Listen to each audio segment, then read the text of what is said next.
Once upon a time, in a small town in North Carolina, there was a young boy named Jimmy. He was just like any other kid, curious, energetic, and full of dreams. But there was something special about Jimmy. He had a heart that was bigger than most. He loved making people smile, even if it meant giving away his last dollar or sharing his favorite toy. Little did he know this simple act of kindness would one day change the world. Elara had been through her share of hardships, but this was different. Aiden's challenges were ones that even the strongest of hearts might falter under. However, Elara was determined. Every day she would sit beside him, holding his hands, speaking to him in the silence of their world. She believed that despite his inability to hear or see, there was a spark of light within him that could never be extinguished. Years went by, and Elara's strength grew, though she carried the weight of worry and loneliness. The villagers, sympathetic at first, began to avoid her. They whispered about how she had been dealt a cruel fate, and many feared what they did not understand. Some believed Aiden's condition was punishment for something unknown. Others simply felt uncomfortable around the unknown. Elara's heart broke when she saw the isolation she and her son endured, but she refused to give in to the bitterness. Instead, she focused on the bond she shared with Aiden, a bond stronger than any obstacle the world could place in her path. Despite the hardships, Elara was a woman of incredible resolve. Every morning, she would wake before the sun and go to the village's modest marketplace to gather food, always coming back with more than she needed so that Aiden could have the best. She would feed him lovingly, caressing his face as she told him stories of a world beyond their home, a world filled with color and sound. Even though Aiden could not hear her voice or see the beauty of the world, she spoke with the belief that one day, somehow, he would feel it. One winter, when Aiden was about 10 years old, the village was struck by a devastating storm. It was unlike anything anyone had seen before, with winds so strong that they tore the roofs off houses and left the roads impassable. In the middle of the night, a fire broke out in Elara's home. She awoke to the acrid scent of smoke and the intense heat. Panic surged through her, but her first thought was not for herself. It was for Aiden. Her heart raced as she ran to his room, unable to see much in the darkness, but her hands instinctively found him lying in his bed. She wrapped him tightly in a blanket and started toward the door, but it was already too late. The fire had spread too quickly, and the flames were blocking the only escape route. Tears filled Elara's eyes, but she took a deep breath and steadied herself. She could not give up. Not now. She could feel Aiden's heartbeat steady and strong, and that gave her the courage to push forward. As the smoke filled the air and the fire crackled behind her, Elara stumbled through the house, finding another way out through the back window. She clung to her son, taking slow, deliberate steps in the freezing cold until they reached safety. The village, devastated by the storm and the fire, offered little support. Elara and Aiden had nowhere to go, and their home was destroyed.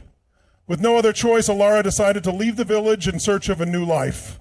Her heart ached as she looked back at the place she had once called home, but she knew that they could not stay. They had to move forward, no matter how uncertain the future seemed. The journey was long and arduous. Elara sold what little she had left to travel, and with Aiden by her side, she walked miles each day through forests and fields, along winding paths and across rivers. There were times when Elara wanted to collapse from exhaustion, but Aiden's steady breathing and the warmth of his hand in hers kept her going. Along the way, they met other travelers, but most turned away when they saw Aiden. Some offered kind words, but few offered help. Yet Elara remained undeterred. She refused to let the world's indifference break her spirit. She would carry her son across mountains if she had to, because she believed that there was something more to life than just surviving. One evening, as they made camp under the shelter of a large oak tree, Elara sat beside Aiden, brushing his hair from his forehead. She whispered to him, as she often did, telling him about the dreams she had for him, about the world she hoped he would one day experience.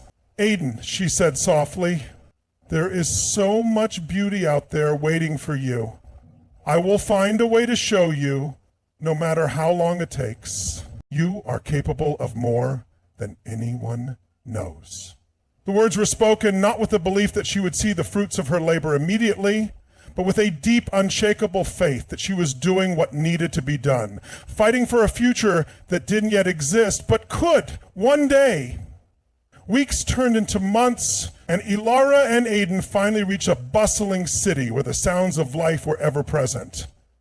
This was a world that seemed so far removed from the one they had left behind. The streets were crowded, the noise was overwhelming, but it was a world that offered opportunities, even for a woman with nothing but a child and a dream. Elara found work as a seamstress, and although her hands were often tired, she never complained. She spent her evenings in the quiet of their small apartment, taking care of Aiden, teaching him in her own way. She used textures and smells to introduce him to the world beyond. She pressed flowers into his palms so he could feel their softness. She ran her fingers through his hair, showing him the different textures. She described the sound of laughter, the warmth of the sun, and the beauty of the stars in a way that Aiden could understand. One day, as Aiden grew older, something incredible happened. He turned toward a sound he had never reacted to before. It was a soft hum, almost imperceptible, but it reached him, and for the first time in his life, Aiden responded. He reached out his hand, his fingers moving slowly, but with purpose. Elara's heart leapt. She could see it, the spark she had always believed in. Aiden was learning in his own way to connect with the world. He might not hear in the way others did, but he was beginning to sense the vibrations, the rhythms, the energy around him. The bond between them grew even stronger, and Elara knew in that moment that she had done it. She had never given up on her son. She had never given up on their future. Years passed, and Aiden became a young man. While he could not speak, see, or hear in the traditional sense, he had developed a unique way of communicating, and his mind had blossomed. He had a gift for understanding the world that no one else could explain. Elara's heart swelled with pride as she watched him become his own person. One day, Aiden took her hand and guided her to the garden behind their home. He stopped at the base of a tree and pointed upward. There, in the branches, was a bird singing its song. Aiden's eyes, which had never seen, seemed to gleam with a kind of understanding that was beyond words. It was as if he could feel the bird's song in his soul. Elara smiled, her heart full of emotion. She had never given up on him, and in return, Aiden had never given up on the world. He had found his way, just as she had found hers, through love, resilience, and the unwavering belief that no matter how impossible the journey seemed, there was always a light within that could guide the way. And as they stood together under the shade of that tree, Elara knew that the greatest lesson of all had been learned, not just by Aiden, but by herself.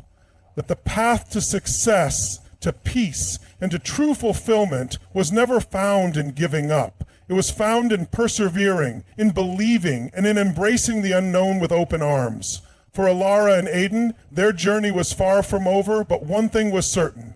As long as they had each other, they would never give up. They had already found their greatest strength, not in their circumstances, but in the light they carried within themselves. Moral of the story: no matter how difficult the journey or how impossible the odds, love, resilience, and unwavering belief can lead to miracles. True strength lies not in avoiding hardship, but in facing it with courage and never giving up.